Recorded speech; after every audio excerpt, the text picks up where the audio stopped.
And now to Pakistan, where a rally against the latest installment of the French political publication Charlie Hebdo turned violent.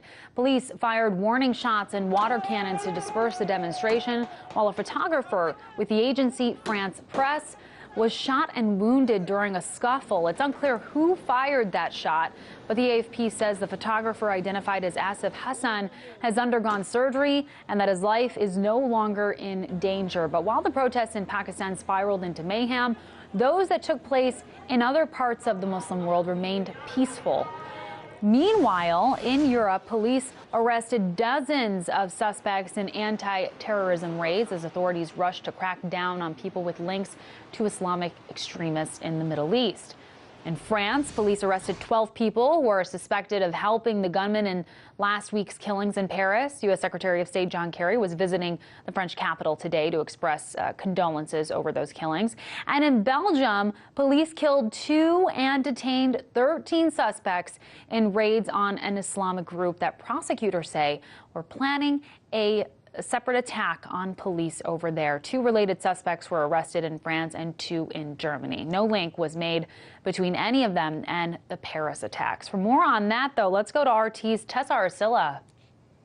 12 searches conducted by the authorities from late last night, yesterday afternoon to late last night. They have found a lot of weapons, AK-47s, rifles, munitions, explosives, as well as money, false documents, and police uniforms. This seems to coincide with the intelligence that they had that the terror cells here were planning attacks on policemen or police stations, as well as in public places. Police stations here are on high alert. Cars are not allowed to park in front of them because of those suspected plans of these terror cells. Also, they don't want to give that many details on the nationalities of those that are detained or the identities of the 2 suspects that were killed in a raid yesterday. We know that in France, authorities are also continuing with their questioning. People have been brought in for questioning in order to find out more information about possible accomplices or how vast the terror network is of those involved in the Paris attacks.